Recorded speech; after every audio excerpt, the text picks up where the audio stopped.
disebut dengan flash septic ulcer ya. Jadi luka boroknya itu sudah di dalam, di luarnya kecil. Isinya adalah amoeba. Nah, kemudian next ya, supaya kalian tahu aja. Nah, ini pada hati, gross pathology of amoebic abscess. Jadi hatinya itu kerusakan ya, rusak dan ada cairannya yang berlebihan. Nah, jadi bisa diambil biopsinya seperti ini dan kalau diperiksa itu ada amobanya. Ini fistula ya, anorektal fistula. Kemudian ini amobes kutis. Ini fistula, kutis juga di sini ya, di kulit-kulit. Nah, kalau ada yang belum ngambil jurnal bisa ambil yang itu ya, biar ada juga pengetahuan tentang itu. Walaupun di Indonesia mungkin tidak begitu banyak dilaporkan, tapi di luar negeri itu kasus itu sangat umum karena di sana istilahnya homoseksual itu tidak dilarang. Kemudian penyakit HIV/AIDS itu juga prevalensinya cukup besar. Ini yang kemarin sudah ya. Nah, ini bisa pembedahan perlu dilakukan jika terjadi infeksi peritoneal amoebiasis. Itu kalau sudah di dalam rongga peritoneal itu ada amoebiasis. Biasanya cairan peritoneal itu akan mengakibatkan perutnya membesar ya. Jadi harus dilakukan pembedahan. Ini abses hati, hepar ya, kemudian tadi kalau hepar gejalanya hampir mirip dengan infeksi-infeksi hati lainnya seperti hepatitis ya, dari virus, juga terjadi jaundice dan lain sebagainya. Jaundice itu kuning, ya bilirubinnya meningkat. Nah, pada infeksi kronis, lesi pada kulit perlu diperiksa, terutama di sekitar perineum dan antaranya ini kalau pada fistula tadi ya, pada orang homoseksual. Oke, ini sudah. Nah, ini kemarin sudah ada dijelaskan temannya. Sekarang siliata.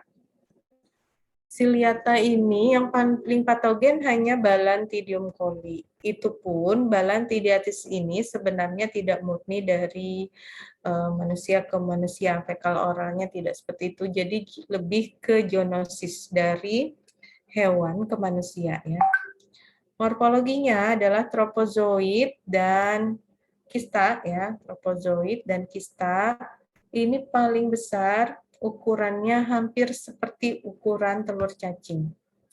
Jadi bentuknya lonjong, tubuh tertutup silia. Kalau kalian ingat buah rambutan, mungkin seperti itu, tapi tubuhnya lonjong seperti buah pir. Nah, kemudian peristoma ini adalah celah tempat dia memasukkan makanan. Nah, tetapi dia tidak punya usus. Nah, kemudian sitopik atau celah untuk mengeluarkan sisa metabolisme. Jadi seperti mulut dan anus ya, tetapi dia tidak mempunyai jaringan di dalam selnya. Jadi di jaringan itu sama seperti amoeba yang lain, yaitu menggunakan vakuola ya untuk mencerna. Intinya ada dua, ada makro dan mikronukleus, namun kebanyakan mikronukleusnya itu tidak begitu kelihatan.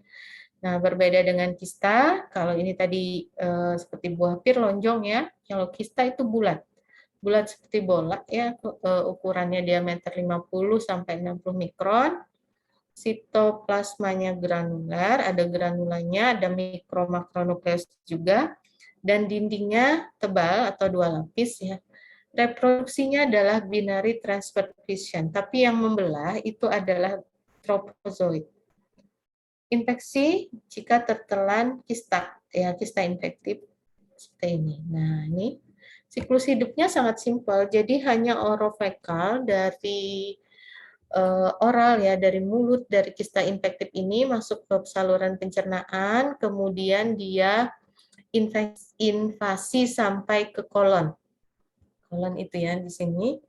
dia usus besar. Kalau amoebiasis itu usus halus ya. Ini kalau balantiasis mukosa usus besar.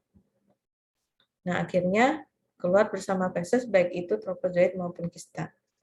Ini tidak kejaringan.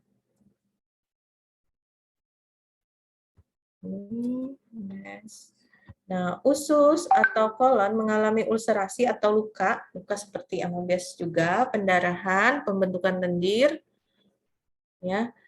Kemudian pada tinjanya sama nih, pendarahan, pembentukan lendir ya. Nanti kita lihat bedanya di mana. Kemudian pengobatannya beda, lebih tinggi dibandingkan kalau amoeba itu hanya metronidazole ya. Kalau ini karena ukurannya lebih besar, ya menggunakan oksitetrasikline dan kombinasi karbason. Pada manusia frekuensinya rendah, tinggi karena pada orang-orang yang memang kontak erat dengan binatang peliharaan ya, seperti babi atau pada peternak babi ya. Next. Untuk flagellata patogen, ini ada spesiesnya, ada Giardia lamblia, Trichomonas vaginalis, Trypanosoma, dan Leishmania. Untuk Trypanosoma dan Leishmania, silahkan kalian browsing sendiri ya materinya. Silakan. Trypanosoma itu adalah flagellata darah, Leishmania juga flagellata darah, tetapi yang keduanya ini tidak endemis di Indonesia. Nah, untuk Giardia dan Trichomonas vaginalis, Giardia lamblia itu di usus, Trichomonas vaginalis ini pada alkalamin, baik vagina maupun penis ya. Bisa sampai ke prostat juga. Nah, ini flagellata genital, intestinal, atrial ya. Nah, flagellata darahnya silakan di browsing sendiri karena ini untuk materinya lebih sedikit untuk dari 30 soal UTS nanti akan bentar ya.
Oke, selanjutnya ada flagellata usus ya, itu ada 3 spesies. Flagellata usus, tapi yang Ibu jelaskan di sini hanya yang Giardia lamblia, kemudian ada flagellata atrial, Trichomonas tenax, ini tidak begitu patogen juga, kurang lebih sama dengan Entamoeba gingivalis, tapi Entamoeba gingivalis itu lebih ke gigi dan gusi, Trichomonas tenax itu ke seluruh rongga mulut ya. Kemudian flagellata genita ini Trichomonas vaginalis ya. Semuanya dari spesies tadi punya stadium tropozoid dan kista, kecuali pada yang Trichomonas hanya punya stadium tropozoid saja.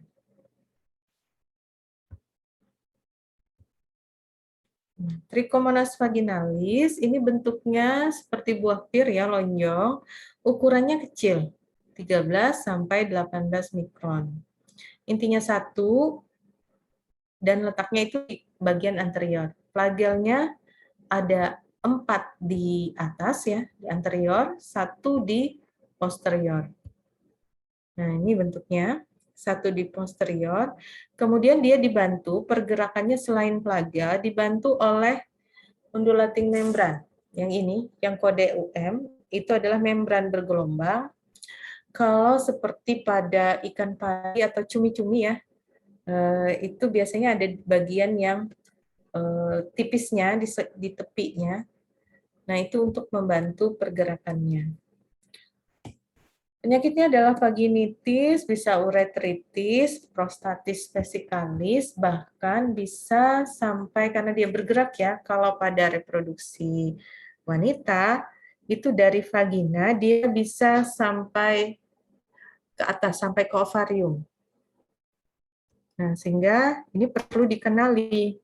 Gejala klinisnya, gatal dan panas pada vagina, dan ini sangat gatal katanya lebih daripada infeksi bakteri.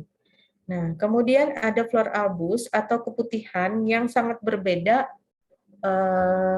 bentuk dan tampilannya ya dengan yang infeksi bakteri atau jamur. Kalau keputihan jamur itu seperti keju ya atau menggumpal, agak kering ya. Kemudian kalau infeksi bakteri itu seperti bernanah ya.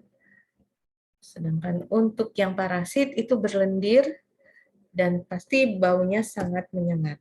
Nah, ini Trichomonas vaginalis, penularannya bisa dengan koitus ya, kontak sentuhan kontak seksual, kemudian kontak langsung melalui alat-alat toilet, semisal toilet duduk ya, dari dudukannya itu atau selangnya mungkin ya, atau handuknya ya. Nah, penularannya sangat simpel, jadi cara langsung, seksual intercourse, ataupun alat-alat yang sudah terkontaminasi. Walaupun dia tidak begitu tahan juga dengan lingkungan luar. Tapi kalau masih basah, karetnya itu masih basah, itu masih hidup lah istilahnya tropozoitnya. Nah, jadi tropozoit karena hanya satu stadium, jadi itu aja yang multiplikasi pembelahannya secara longitudinal. Beda dengan Balantidium coli tadi ya, transverse, dia secara transversal pembelahannya. Kalau ini longitudinal. Kemudian diagnosisnya bisa secara klinis, kemudian mikroskopis dengan spesimen sekret segar vagina atau flor albus tadi. Bisa juga dengan dibiarkan kultur ya. Pengobatannya kurang lebih sama, metronidazole. Selanjutnya adalah Giardia lamblia. Giardia lamblia juga ternyata penularannya oral fekal. Jadi dari mulut itu adalah kista infektif masuk, kemudian masuk sampai ke ini ya, sampai ke usus halus. Di dalam mukosa usus halus ya, dia akan menempel si tropozoit ini. Tropozoit juga bisa keluar melalui feses, tetapi dia tidak bertahan lama di feses. Nah, ini seperti ini sama ya, longitudinal pembelahannya, dan bentuknya ini seperti ikan pari nih. Ya, jadi dia pipih di bagian ventralnya, kemudian bagian dorsalnya itu cembung seperti ini ya. Kelihatannya kalau dari atas seperti ini. Dan di bagian ventral itu ada dua alat ini di bagian bawah untuk dia bisa menempel di mukosa. Gejala umumnya ini anemia, demam, alergi ya. Nah, yang paling khas mungkin adalah kolistopati kronik, enteritis kronik ya, dia sakit perut yang sama. Diagnosisnya dengan pemeriksaan feses atau intubasi duodenum. Ini pengobatannya sama Nah, apa patofisiologisnya? Terjadi malabsorpsi nutrisi karena epitel usus itu tertutup oleh diskus penghisap dari tropozoid yang jumlahnya sangat banyak, sehingga berakibat permukaan mukosa yang untuk menyerap itu jadinya berkurang. Ya, kalau di usus itu kan ada fili-fili usus, nah itu jadi memendek. Kemudian hipersekresi dan hipermotilitas usus karena dia efek kompensasi ada benda asing, dia ingin mengeluarkan. Jadi dikeluarkanlah lendir-lendir dan pergerakan usus sehingga ada kompetisi sejumlah besar parasit yang menempel di mukosa, ya, sehingga berakibat epitel ususnya rusak. Nah, ada perubahan imun mediated absorptif sehingga terjadi defisiensi laktase di dalam usus, ya. Nah, seperti ini. Ini kan pili usus misalnya, ya. Ini karena gambar B-nya itu dibesari, ya, harusnya dia lebih panjang pilih-pilihnya jadi tumpul, ya, flattening of the mucosa surface. Karena di sini ada si giardianya menutup. Nah, ini histopatologisnya, ya. Jadi banyak ini tropozoitnya dan menempel di menutupi epitel-epitel mukosa. Kebanyakan tanpa gejala, ya.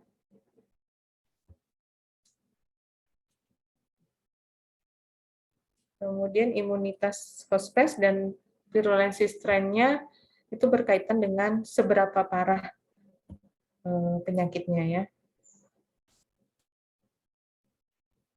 Nah, diarenya itu 3-8 kali per hari. Udah diare banget nih.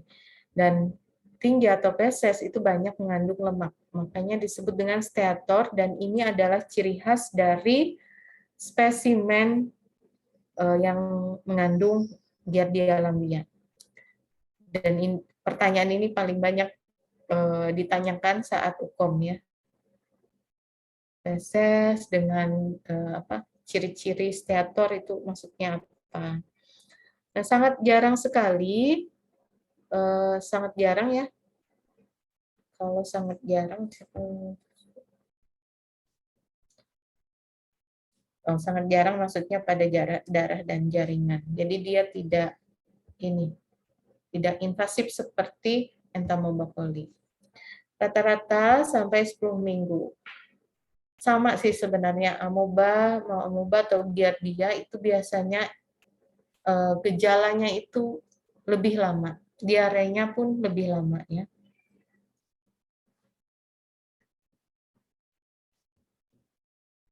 Karena masa inkubasinya itu lama juga dan berakhirnya lama aja. Dan kalau tidak dituntas, diobati, gejalanya sudah tidak nampak lagi, tapi pengobatannya tidak dituntaskan, maka dia adalah karier. Jadi tetap mengandung parasit walaupun dia tidak bergejala.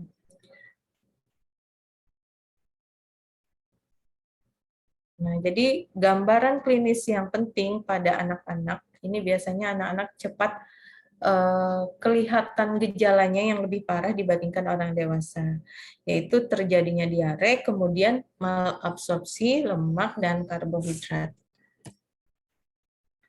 Nah, mikroskopis laboratoriumnya ini bisa mikroskopis cahaya, mikroskopis biasa itu, ya, dapat ditemukan kista dan tropozoid, kemudian secara serologis ini bisa menggunakan ELISA maupun IFAD, ya. Deteksinya adalah imunoglobulin atau antibodi. Antibodi kalau infeksinya masih berlangsung. Nah, ini kesimpulannya, karena ada 3 yang kita pelajari, ya, kecuali Cryptosporidium, Entamoeba histolytica, Giardia lamblia, dan Balantidium coli, transmisi atau penularannya hampir sama, oral fekal. Kalau Balantidium coli, tambahannya adalah zoonotik, ya. Kemudian Kalau gejalanya semua disentri. Nah, entamoeba histolitika disentri dengan darah dan jaringan yang sudah nekrosis. Jaringan nekrosis ini ditandai dengan lendir ya. Kronisnya itu jadi abses atau cairan. Kemudian kalau Giardia lamblia ini baunya yang sangat busuk, kemudian bulky diare, diarenya itu menggumpal-gumpal, tetapi tidak berwarna, hampir tidak berwarna atau pucat ya. Kemudian bisa ada darah ataupun jaringan yang rusak itu jarang sekali. Jadi kalau ada darah dan jaringan yang rusak tidak begitu banyak. Jadi mungkin lendirnya saja. Nah, sedangkan Balantidium coli ini disentri dengan perdarahan ya, dan ada juga jaringan yang nekrosis ya, tetapi tidak ada abses. Ini bedanya. Karena Balantidium coli itu tidak masuk ke dalam peredaran darah. Dia hanya di mukosa-mukosa usus besar. Diagnosisnya dengan stool atau feses ya. Feses ini bisa ditemukan kista atau tropozoid. Kalau aspirasi, karena entamoeba histolitika itu adanya di usus ya. Di usus ini bisa aspirasi, bisa mendapatkan tropozoid. Kemudian kalau Giardia lamblia tadi bisa ditemukan tropozoid dan kista juga. Ya. Ya, sama.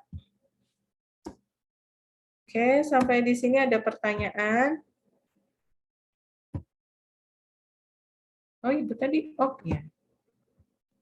Sampai di sini ada pertanyaan.